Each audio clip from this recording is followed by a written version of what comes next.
Hey guys, this week we're going to tackle an issue about storytelling and about art writ large that I feel has taken more and more of the public discourse.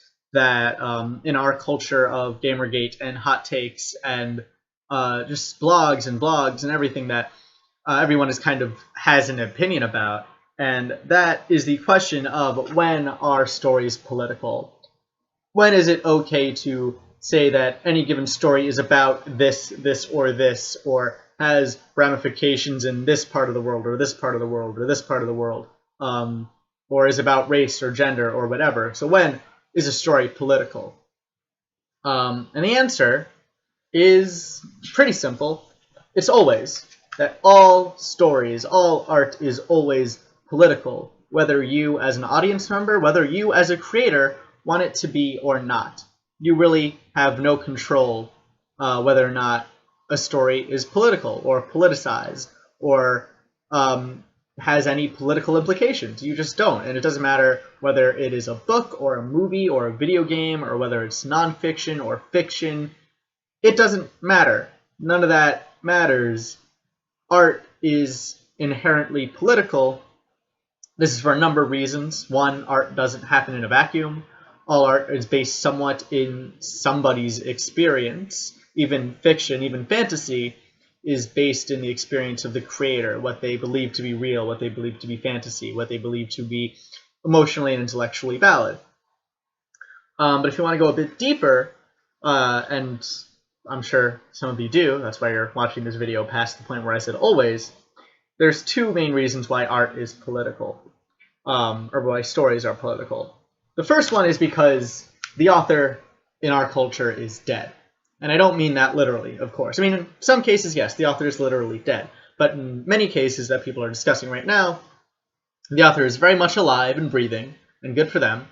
But the author is metaphorically, and for the purposes of discussion, for the purposes of our culture, the author is dead.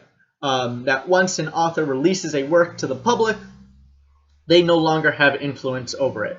That they are not allowed to change that piece of art. They are not allowed to say this is what is right and this is what is wrong about that piece of art. Because, well, they're done with it. They made it and they gave it to us. That as an artist, when you make something and you finally are confident enough to release it, you are giving it to the public. You are giving it to the people who pay to see it, who pay to read it. We're giving it to everybody, essentially. It is no longer yours, it is theirs.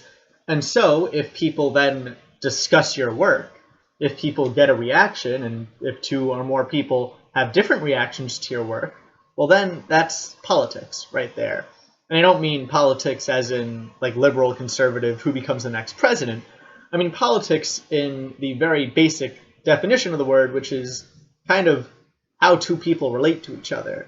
That if two people disagree about anything, that is a political argument because it's two people talking.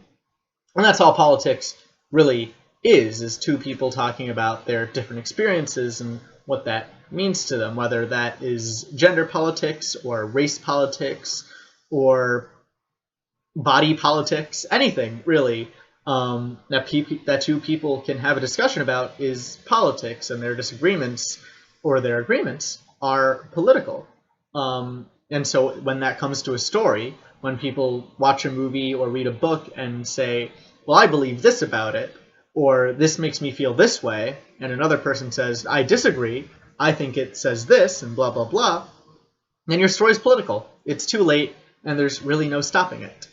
So what can you do?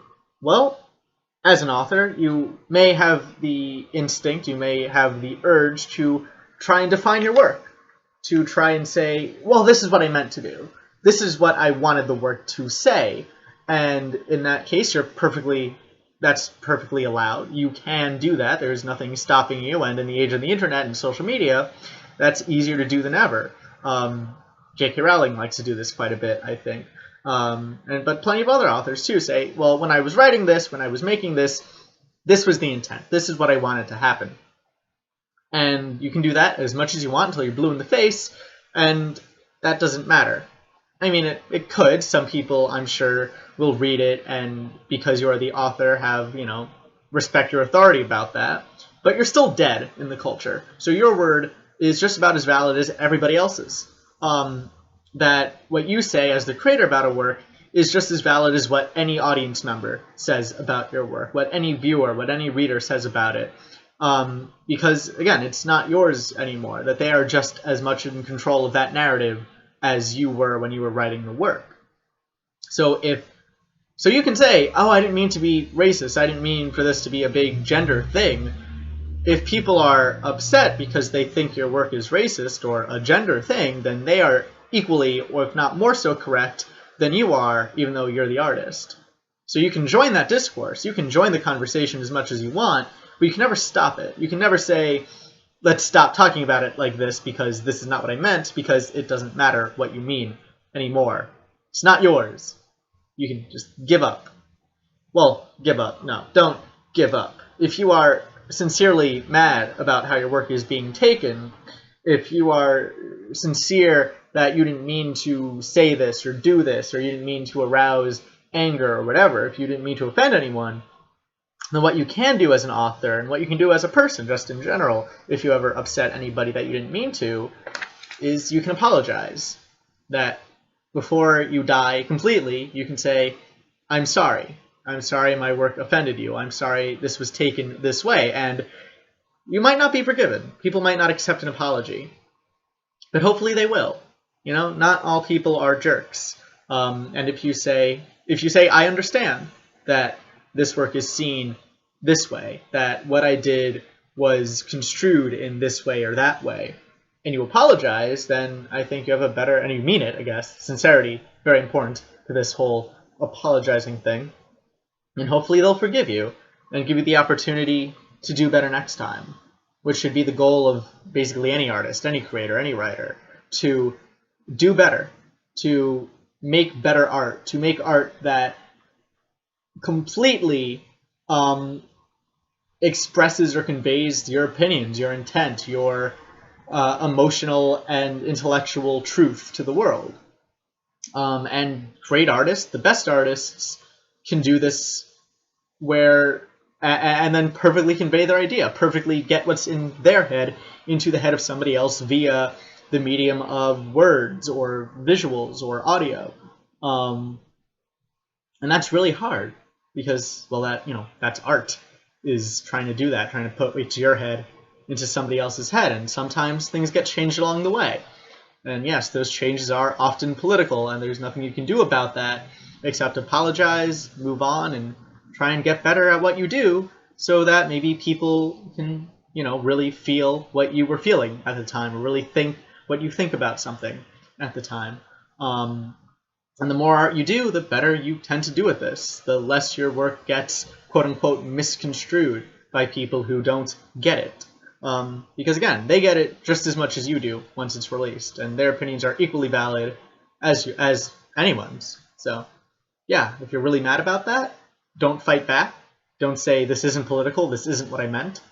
Just apologize and try again. And that's all anyone can really ask for, is a second chance. So, thank you for watching this video. I hope you enjoyed it. If you have any reactions, positive, negative, or other, feel free to leave them in the comments. I will not say they're invalid, but I might try to engage in conversation and keep that discourse going.